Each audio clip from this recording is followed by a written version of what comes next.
In today's video, I'm going to teach you how to fix numbered list line indentation in Microsoft Word.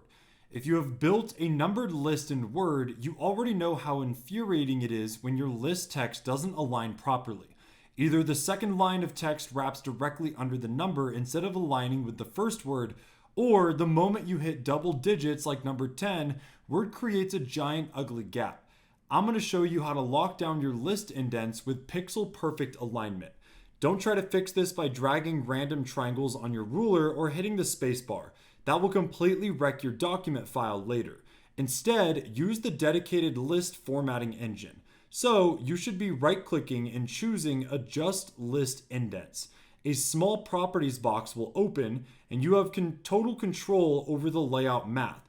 You can set the number position to 0.25.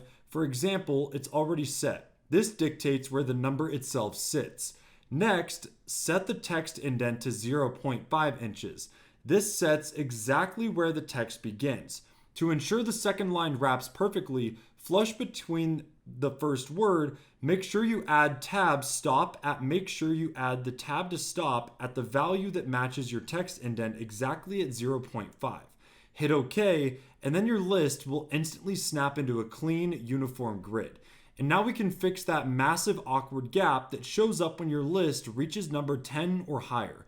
Word creates this gap because it automatically treats the space after a number as a wide keyboard tab stop.